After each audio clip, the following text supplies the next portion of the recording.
The Straw Hats are getting even stronger because Oda might have just given one of the most broken awakenings to Brook the Death God. And with these new soul awakening powers, Brook will be one of the most busted Straw Hats in the crew, especially against Imu's Abyss Devil God fruit, which directly affects soul. On top of that, Brook might be related to Blackbeard and Zabek. But before we get to this insane power-up, we need to cover the generational beef Brook has had against Imu and the Holy Knights as we jump 63 years into the past. Brook is 27 now, while Gunko is 14 years old, and already the Princess of Esperia is renowned for her beauty, getting marriage proposals from 5 neighboring kingdoms. And judging by the actions of Saint Geoffrey Summers in Elbaf, it is no surprise that the Celestials will be coming for her. However, don't let her good looks or age fool you, because Princess Shuri is already strong enough to single-handedly defeat all of her suitors, as the only one she is interested in is Brook. She fought them just cause Brook is into her mom, who is a strong woman. However, Brook doesn't feel the same way. To him, Shuri is more of a daughter. He lusts after other women, but not Shuri. With her, he just loves singing his songs. These memories of music in Shuri's mind is so deeply embedded that not even Imu's brainwashing or memory wipe could get rid of her interest in Soul King's music, as later on in the future, Gunko's favorite song is New World by Soul King. It's not just Shuri whom Brook considers family though, as her father, King Ruin, is like an older brother to him. Without him, Brook might have died as a child. Although drawn by music when he was 11, all Brook could do was look through windows into a world of music and instruments he wasn't allowed to participate in due to poverty. He was chased out by the more refined music enthusiasts who saw him as nothing but a smelly, rotten blight on Esperia Kingdom. Why? Well, he came from the wrong side of town, at the dump yard. This is a story we have read many times in almost all kingdoms in the One Piece world. There are 2 worlds in every kingdom, and although born in the nation of music, Brook wasn't allowed to participate. However, as we know from chapter 225, a man's dream never ends, so he still picked up some rotten piece of trash and started singing about his situation, vowing to one day make real music. And right here is where we get an insane reveal that Brook might be related to the Davy clan of Zabek and Blackbeard. But before that, I have built a top tier revolutionary army deck for the One Piece card game, and I honestly wouldn't have been able to do this without this video's sponsor, Whatnot. Whatnot is the #1 live stream shopping app with over 100 categories. They are beyond overpowered, and it's not just an auction app. They also have flash sales, buy it now options, and so much more. You can find insane quality products for great deals, whether you're looking for anime merch, manga, or trading card games. Let me show you guys how it works. So right now, I just hopped into a live stream and I want some custom Dawn cards. I raise my bid by simply swiping to buy it and win the auction, and bam! I got one of my favorite panels of Luffy and Law from the manga as Dawn cards. Yup, it's that simple. Let me show you guys some more cards I got, by the way. Give me a sec. Hold on.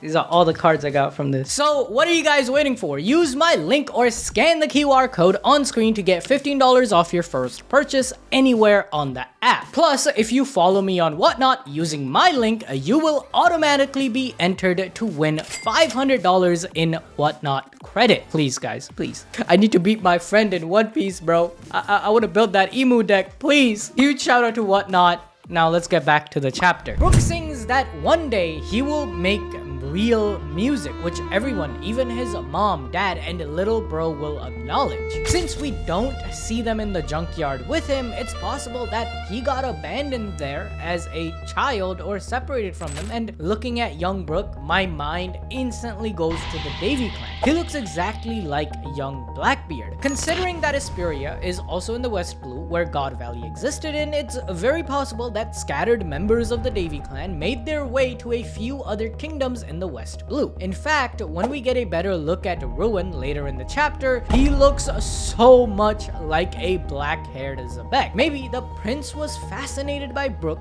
due to them having the same lineage factor. With how much notoriety Princess Shuri is getting, Emu might figure out that she has Davy blood and she was captured. It would be a crazy reveal to know that Zebek is Brook's nephew. Furthermore, you know how Blackbeard was said to not sleep at all, which might have something to do with his Davy clan physiology? Well, is it now a coincidence that Brook was waking up the entire kingdom at 4 a.m. as if he didn't sleep? Bro hadn't even eaten his revived fruit at this time, right? So, like, this honestly gives this Brook is related to the Davy clan theory way more credence. Either way, without music, there would be no purpose to Brook's life. The royalty, the nobility, even the average person of the kingdom ignored a boy living in the junkyard. Instead of trying to uplift him, they wanted to erase him as a smudge to the kingdom. However, one day a young Prince Ruin spots Brook singing and absolutely roasts his ass, even questioning if what he held was a violin, as it's just some broken bottles with strings on it. Apparently it does sound good though, as even at 11 years old, Brook's music has a sense of a free spirit emanating from it. Turns out that this isn't the first time Ruin has come to Brook's side of town, as he became a fan of his music. They strike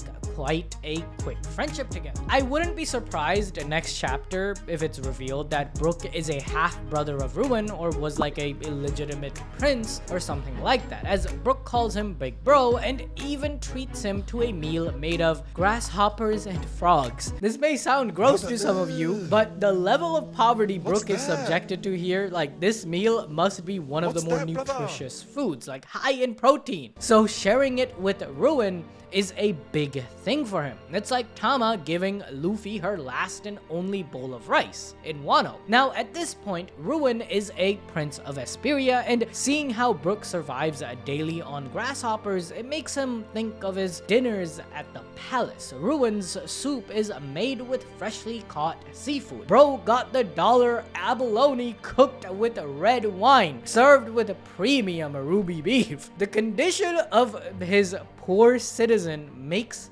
Ruin actually tear up and eats the concoction while saying that this is Esperia too, his kingdom. Ruin loves being friends with Brook. He doesn't reveal his true lineage as a prince, basically hangs out in poverty alongside Brook for a bit. However, to make his food tastier, Brook would steal curry powder from marine ships that docked in Esperia. And one day, Bro got caught, with the marines thinking Brook stole some kind of a drug-type cocaine powder instead of curry powder. Bro got framed by the moron gang that we saw last chapter. Now, they could have just let him go, but he saw their corrupt faces, so he had to be killed. In his moment of desperation and despair, we really see how fucked up Brook's life was. The only people he even thinks about in his final moments is the stray dog that hung around him in the dump yard and Ruin, giving further evidence to the fact that his parents abandoned him. Luckily, Prince Ruin breaks through the door to save his friend. Brook is utterly shocked to find out that he was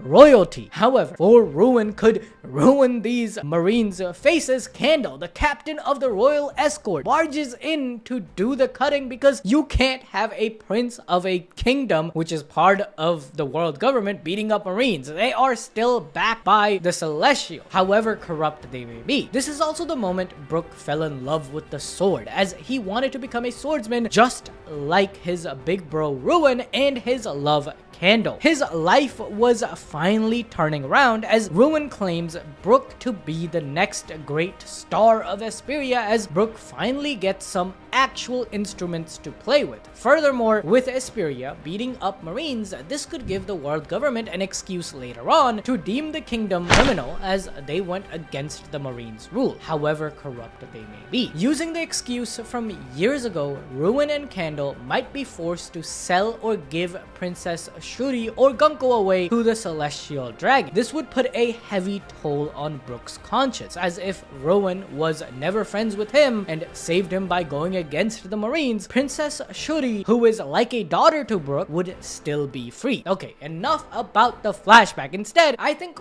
we should focus more on why Oda decided to completely destroy the tension and excitement that was built up with Imu's fight against Loki and Luffy. Like, we already had a whole ass flashback for God Valley and Herald this arc. Like, we did not need this Brook flashback right now. It would have been better if this Brook flashback happened before the God Valley stuff, like in chapter 1148, the moment Gunko is like gaining her memories and Imu shows up, but then the next chapter do this Brook flashback. I think it would have been way better. Right now, it's like we're getting to the climax of the entire arc, it feels like, and then this random ass flashback is plopped in. Like right now, myself and many fans that I see in the comments, we only care about Luffy, Loki, and Imu. However, now we're focusing on Brook. If it just takes all the tension and the hype out of this reveal. For example, we all thought Luffy would start throwing hands, but within a few chapters, Gear 5 minutes runs out, and Luffy is nowhere to be seen. Instead, we get Brook's backstory, not even Usopp, whose arc this was supposed to be. So with that in mind, I cannot imagine Oda fumbling the climax like this. I think the reason Brook is getting this treatment is for his next level up to not only save his daughter Gunko, but to be one of the main pieces that will nullify Imu's soul controlling powers, because Brook's fruit is one of the most busted paramecias we have ever seen. Like, think about it. He should have died with the Rumbar Pirates 50 years ago, but his fruit kept his soul alive, and now he's like a bridge between the soul world and reality, even channeling the coldness from there into his attacks. If we look at Imu's abyss abilities, and especially how Harold mentioned that getting Imu's covenant mark made him feel cold and freezing, I wonder if the ice of the underworld Brook channels is actually from the abyss. The underworld and the abyss might be linked. Furthermore, to awaken a paramecia type fruit, your will and the soul's will must align, which takes plenty of time, as with Dofi. Some never unlock this extra step, but with Brook, he is more aligned with the Yomi part of the Yomi Yomi no Mi than ever, especially after the time skip where he learned to use his Yomi powers even more. So what would a full awakening of his fruit look like? Well, first, the word Yomi in Japanese relates to the underworld or the death realm. That's, I guess, why Brook can channel its attributes in reality. So far, Brook's normal fruit affects his own soul. An awakening would expand that to other souls near him. We might have already seen a preliminary version of this in Whole Cake Island, where Brook's powers pretty much nullified Big Mom's chess piece homies, and he even stood his ground against a Yonko herself. That scene where he calls Big Mom Little Miss oh my god, peak fiction right there. Oda cooked in that arc. This dude stood up against a Yonko herself with no revelation of haki use, like not even conquerors, okay? This was all thanks to his fruit. So the final version of his awakening could directly target your soul, separating it from your body, where Brook will cut the connection between soul and body. Now, from a supportive standpoint, you know how the fruit revived Brook? What if that revive mechanic can extend it to other souls once awakened? Like in the middle of a fight, who would take an L? 5-Anji. Okay, 5-Anji takes a massive L and dies. Luckily, Brook is there to revive bro. Maybe he creates a room like Law's Ape Ape no Mi. Within that room or area, he has full control over souls, so he could just not let 5-Anji's soul escape to the underworld, effectively reviving him. Furthermore, with Brook's connection to the underworld strengthened, what if he could channel dead souls back to reality? Yup, what if in the final war, Brook starts reviving and reanimating dead heavy hitters like Roger or even Rocksteady Zebek to fight against Imu's